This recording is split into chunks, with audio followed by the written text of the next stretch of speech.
ঘর থেকে বের হওয়ার সময় যে দোয়া বলতে হবে। What to say when going out from home. আজকের এই ভিডিওটিতে এখন আমরা শিখব ঘর থেকে বের হওয়ার সময় যে দোয়াটি পড়তে হয়, আর যে দোয়াটি পড়ে ঘর থেকে বের হলে আল্লাহ সুবহানাহু ওয়া তাআলা উক্ত ঘরকে আল্লাহ তাআলা হেফাজত করবেন এবং আল্লাহ তাআলার হাওলায় আমরা রেখে যাব।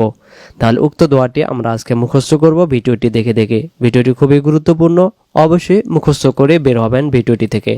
তো চলুন আমরা আজকে শুরু করি। দোয়াটি আমরা শেখার আগেই আমরা আগে দোয়াটির অর্থ জেনে নেই, তাহলে আমরা বুঝতে পারবো দোয়াটি কত গুরুত্বপূর্ণ। চলুন আমরা দেখি।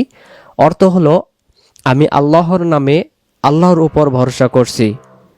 আল্লাহর শক্তি ও সামর্থ্য ছাড়া কারো কোনো ক্ষমতা নেই। তাহলে আমরা এই দোয়াটি পড়ব এখন। বিসমিল্লাহি তাওয়াক্কালতু আলাল্লাহ। বিসমিল্লাহি তাওয়াক্কালতু আলাল্লাহি লা হাওলা ওয়ালা কুওয়াতা ইল্লা বিল্লাহ। আবার বিসমিল্লাহি তাওয়াক্কালতু আলাল্লাহ লা হাওলা ওয়ালা কুওয়াতা ইল্লা বিল্লাহ। খুব সহজ। এখানে আমরা যদি দমটা ছেড়ে দেই তাহলে এভাবে বলবো, বিসমিল্লাহি তাওয়াক্কালতু আলাল্লাহ। আর যদি একবারে বললে আমরা বিসমিল্লাহি তাওয়াক্কালতু আলাল্লাহি লা হাওলা ওয়ালা কুওয়াতা ইল্লা বিল্লাহ। আবার বিসমিল্লাহি তাওয়াক্কালতু আলাল্লাহি লা হাওলা ওয়ালা কুওয়াতা ইল্লা বিল্লাহ।